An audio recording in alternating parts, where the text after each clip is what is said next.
Hi, I'm Joe Fitzgibbon. I'm proud to represent the 34th District in the State House of Representatives.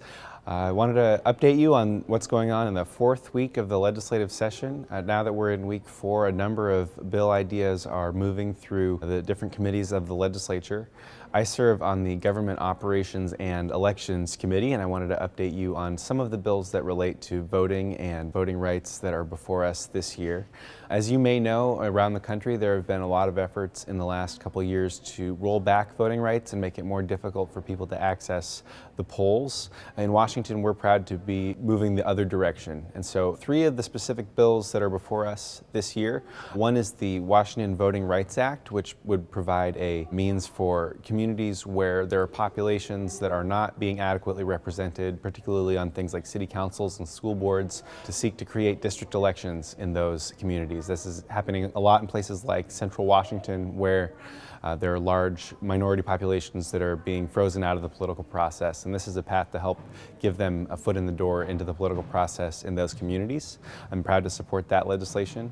I'm also the prime sponsor of legislation that would extend the time period that you have to register to vote as the election approaches. Currently, you can register up to 29 days before the election, either online or in paper, or 8 days in person at your county auditor or county elections office. My bill would allow you to register up to election day at the county elections office, or up to 8 days before the election online. This just means it's going to be easier for more people to access the polls, and we shouldn't have artificial barriers, especially when we have technological systems that can handle late registrations. There shouldn't be artificial barriers like that to people's access to voting. Finally, another proposal that I'm supporting would allow 16 and 17-year-olds to pre-register to vote, so that when they turn 18, they're ready to cast their first vote after they turn 18. One of the most common ways people register to vote is when they get their driver's license. However, if you're 16 or 17, obviously you can't currently register to vote.